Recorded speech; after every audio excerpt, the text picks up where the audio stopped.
Okay. Good morning, everyone, and thank you very much for attending this session.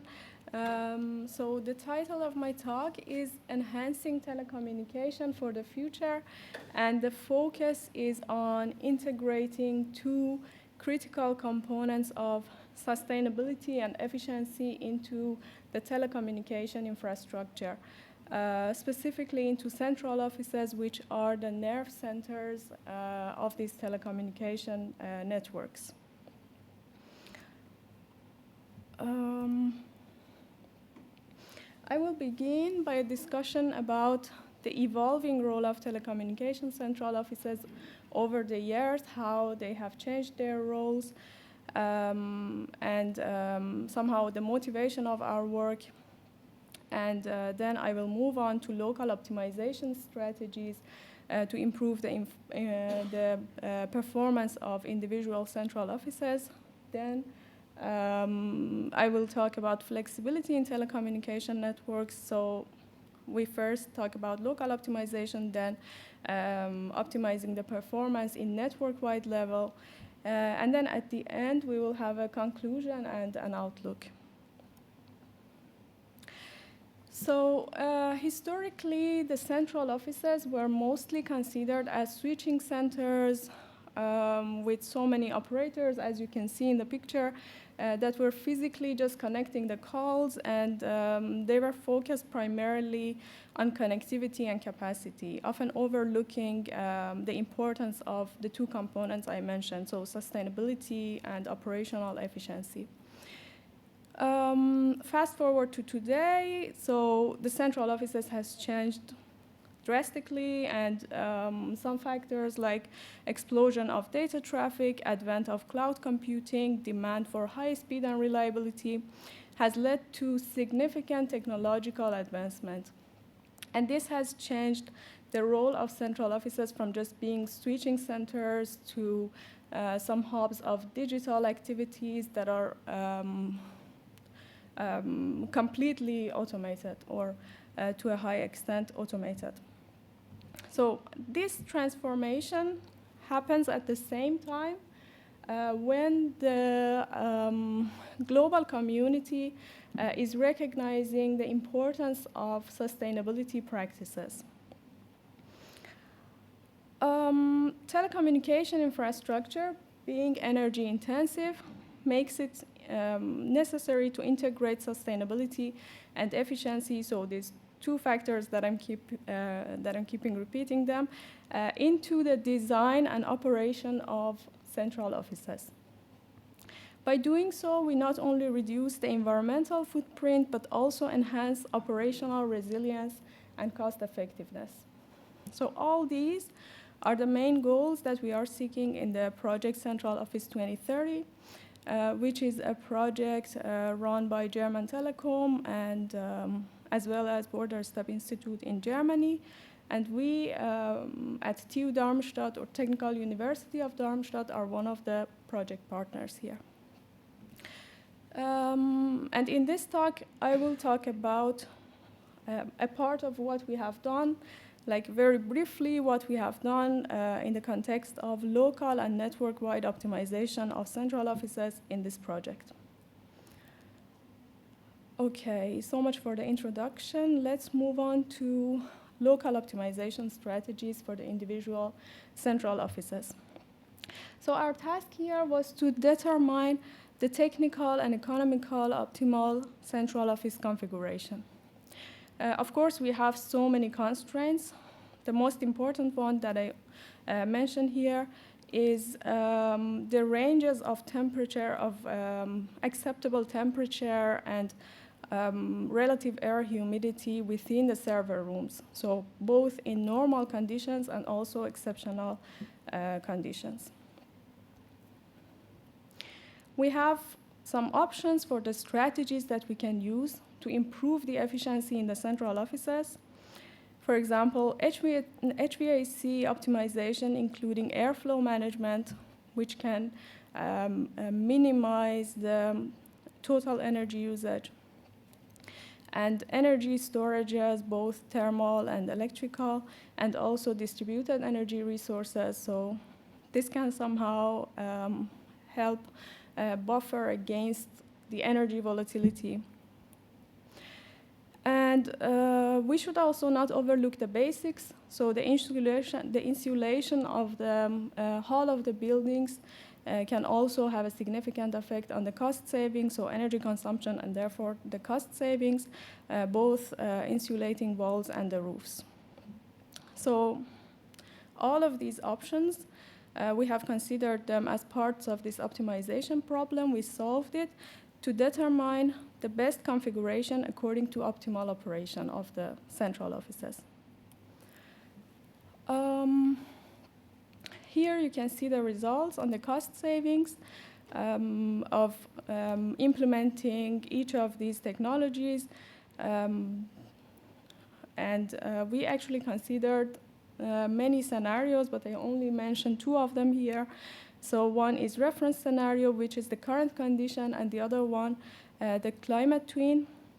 So in the climate twin scenario, we somehow try to estimate what will be the effect of climate change on the performance of our model or on the results of our model. And for that, we somehow hypothetically moved the central office from Frankfurt in Germany to Toulouse in southern France, because based on some studies, the weather conditions in the next decades would be, in Germany, would be similar to the current climate in this city of France. And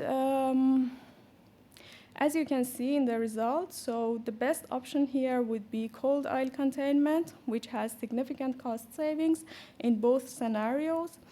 And this actually shows the importance of the efficient airflow optimization or the airflow management of these server rooms.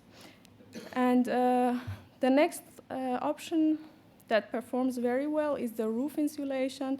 And the interesting thing is, in the climate twin scenario, so with warmer climate conditions, it performs even better. So with higher temperatures, the roof insulation performs better than the current situation.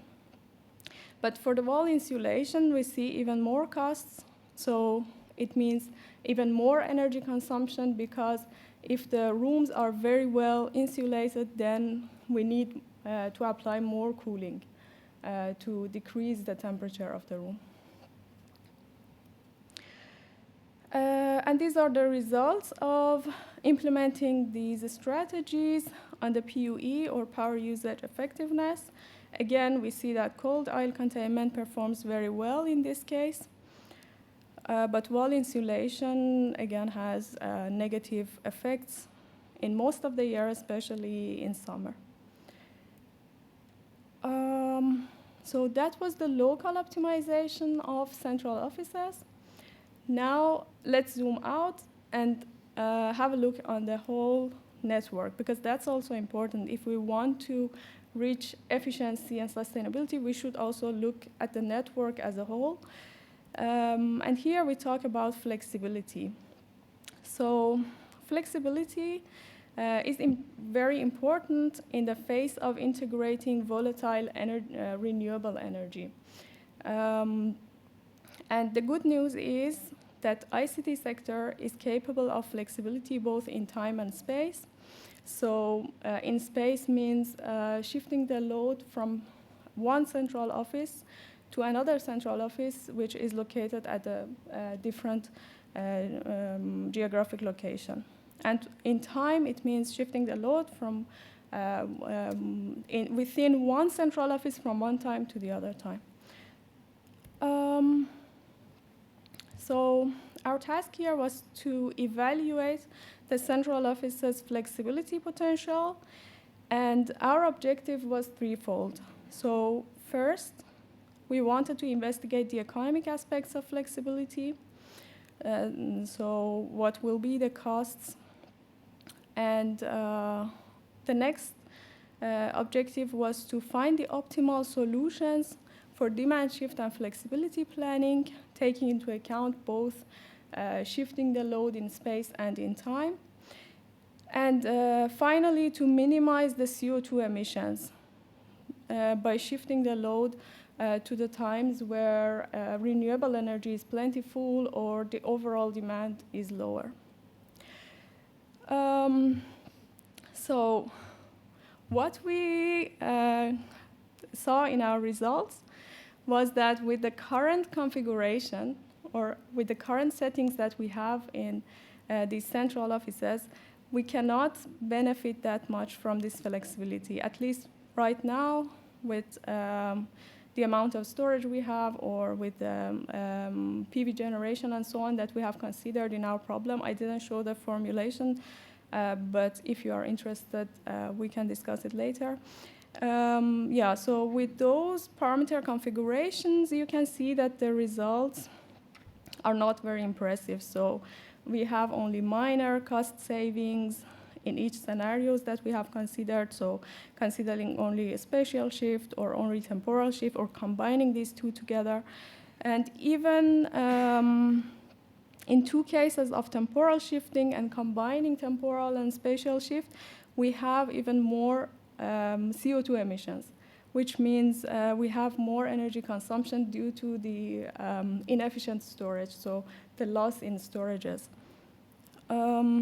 Yeah, but this also shows room for improvement, so that's the motivation for our next steps. And, okay, let's summarize. Okay, at first I talked about local optimization strategies, how to improve the efficiency within individual central offices, and from the results we saw that roof insulation and cold aisle containment perform very well to improve the performance of the central offices. Then we looked also network-wide, and we looked at the flexibility in telecommunication central offices. And of course, it can reduce the costs, but with the current configuration, maybe that doesn't make that much sense, but it also motivates us for our next steps. So what we are going to do next is to perform sensitivity analysis on various parameters of our problem to see how these parameters, like, for example, storage capacities, PV generation, or price of the market can affect the results of our model, so the cost savings or benefits that we can have.